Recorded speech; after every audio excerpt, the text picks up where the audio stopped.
Hello everyone, we are reading the chapter number 7 of history for class 7th, tribal, nomads and settled communities.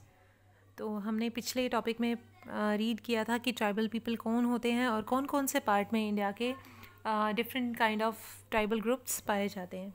तो अब हम आए हैं on the topic how nomads and mobile people lived. Let's start the reading. Nomadic pastoralists moved over long distances with their animals. Nomadic pastoralist वो लोग थे, pastoralists यानी जो अपने पशुओं को चारे के लिए एक जगह से दूसरी जगह मूव करते थे, उनको nomadic pastoralist बोला जाता था. तो ये जो है लॉन्ग डिस्टेंसेस तक मूव करते थे with their animals. They lived on milk and other pastoral products. यानी एनिमल से मिलने वाले प्रोडक्ट्स पे ये एनिमल से मिलने वाले प्रोडक्ट्स के ज़रिए ही ये अपनी लाइवलीहुड कमाते थे. They also exchange wool, ghee etcetera. यानी एनिमल से जो वूल मिलती थी या घी मिलता था उनको ये बेच के एक्सचेंज करके अपना गुज़र बसर किया करते थे विद अ सेटल्ड एग्रीकल्चरिस्ट. और किसको बेचा करते थे ये सेटल्ड एग्रीकल्चरिस्ट को? For grain, cloth, utensils and other products.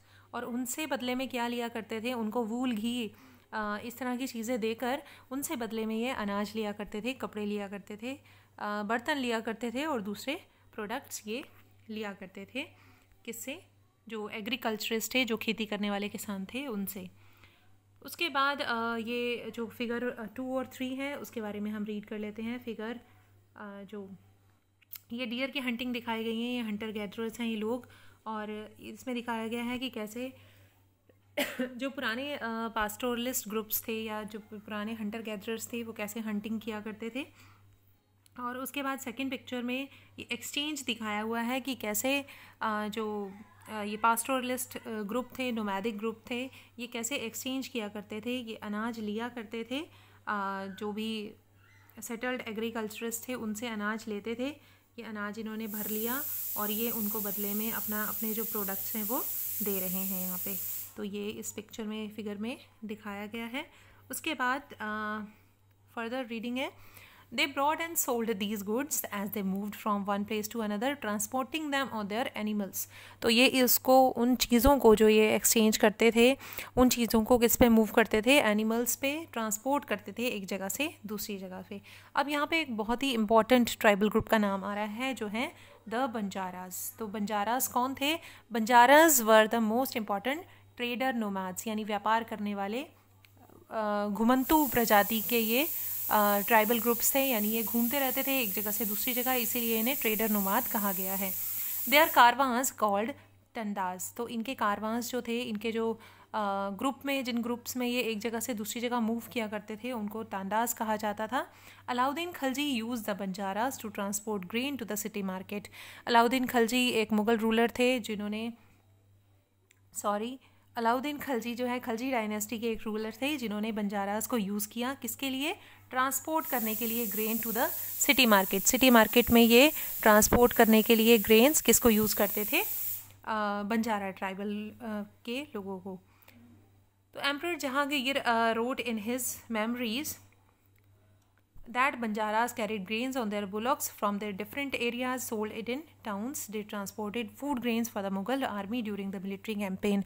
जब मुग़ल आर्मी जो है कहीं दूर कैंपेन्स लगाती थी, मुग़ल मिलिट्री जो है कहीं दूर कैंपेन्स लगाती थी, तो ये जो ट्राइबल ग्रुप्स है, बंजारा ट्राइबल ग्रुप्स, ये उनको फूड ग्रेन सप्लाई किया करते थे. क्योंकि ये जंगलों के सारे रास्ते जानते थे तो इसीलिए ये ट्रांसपोर्ट किया करते थे फूड ग्रेन मुग़ल आर्मी को. With a large army, there could be 1 lakh bullock carrying grains. तो बहुत ही लार्ज आर्मी के लिए इनको जो है ग्रेन एक जगह से दूसरी जगह कैरी करते थे ये. और किसके ऑर्डर पे करते थे? मुग़ल एम्परर के. Many pastoral tribe Rudyard and sold animals. बहुत सारे पास्टोरल ट्राइब ऐसे भी थे जो रियर करते थे, पालते थे पशुओं को और उनको बेचते भी थे. Such as cattle and horses to the purpose prosperous people. जो अमीर लोग होते थे, जो ऊंचे घराने के लोग होते थे, उनको ये अच्छे अच्छे घोड़े या अच्छे अच्छे एनिमल्स जो है वो दे दिया करते थे, बेच दिया करते थे. Different caste of petty peddlers also travelled from village to village. बहुत सारे पेडलर्स ऐसे होते थे जो गांव जाकर अपने सामान को बेचा करते थे। दे मेड, ये क्या बनाते थे, sold wares such as ropes, reeds, straw, matting and coarse sacks. कई तरह की बोरियां ये बेचते थे, रस्सियां बेचते थे, कई तरह के रोप्स बेचा करते थे ये। Sometimes medicines acted as wandering merchants, और ये इस तरह के मर्चेंट्स लगते थे, जैसे घूमते हुए सामान बेचते हैं, तो ये उसी तरह के मर्चेंट्स थे, व्यापारी थे। There were caste of entertainers who performed in different towns and villages for their livelihood. एक और कास्ट थी जो कि गांव-गांव घूमकर अपना तमाशा दिखाती थी, या अपना मैं कहूँ एंटरटेनमेंट के लिए, वो लोगों के एंटरटेनमेंट के लिए एक जगह से दूसरी जगह घूमते रहते थे। ऐसी भी ट्राइबल सोसाइटी थी एक। उसके बाद हम आ जाते हैं changing society, new caste and hierarchies. किस तरह से सोसाइटी चेंज हो रही थी न्यू कास्ट में और हेरारकीज़ में। Let's read. As the economy and the needs of the society grew, the people, new skill were required. जैसे जैसे हमारी सोसाइटी ग्रो हो रही थी, इकॉनमी ग्रो हो रही थी, नई से नई नीड जो है वो रिक्वायर्ड थी, और नए स्किल भी निकल के आ रहे थे सामने, क्योंकि हमें जैसे ही हमें नई चीज़ों की ज़रूरत पड़ती है तो उसके लिए हमें स्किल भी चाहिए। स्मॉलर कास्ट और जाति एमर्ज विद इन वर्णा, जो छोटी छोटी जातियाँ थी वो वर्णों में एमर्ज हो गई, मिल गई उनमें। For example new caste appeared amongst the Brahmanas, Brahmanas में भी और जातियाँ निकल के सामने आई। On the other hand many tribes and social groups were taken into caste based society, कुछ ऐसे ट्राइब ग्रुप थे जो कि अब अपना जो अपना इनका ट्रेडिशन था एक जगह से दूसरी जगह घूमने का, कई ट्राइबल ग्रुप जो है सेटल हो गए थे और वो कास्ट बेस्ड सोसाइटी में मिल गए थे। And given the status of जाति, और ऑब्वियसली कास्ट बेस्ड सोसाइटी में जब वो मिलेंगे तो उनको भी कोई ना कोई जाति का दर्जा दिया जाएगा। Specialised artisan, smith, carpenter, masons were also recognised as separate jatis by Brahmanas.